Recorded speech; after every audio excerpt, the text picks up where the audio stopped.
নীলিমার মতো স্নিগ্ধা, সুহাসিনী, রূপসী রমণী যদি আমার জীবনে আসে, তবে আমি কোনো অভিযোগ ছাড়াই জীবন কাটিয়ে দেব। কোথায় যাবেন বলেন এবার? আপনার চোখে এখানে যে জায়গাগুলো সুন্দর সেখানে নিয়ে যান। এমনি তো আচ্ছা, তো এসএমএসের দরকার কি? এ কথা বলে না? আপনি নীলিমাকে অনেক ভালোবাসেন না? বলতে পারেন।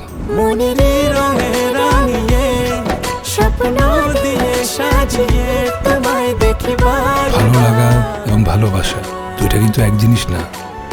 ভালো লাগা থেকেই তো ভালোবাসা হয়, তাই না?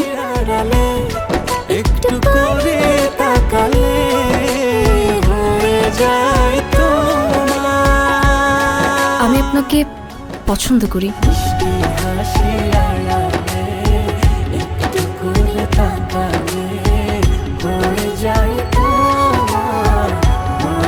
আমি মিনহাজকে না প্রপোজ করতে গেছিলাম। যতদিন বেঁচে আছি এই অনিশ্চিত ভবিষ্যতের মাঝে নীলিমাকে খুঁজে পাওয়ার অপেক্ষায় থাকবো। আমার তো এখানে কিছু করার ছিল না, আমি তো কিছু জানতাম না।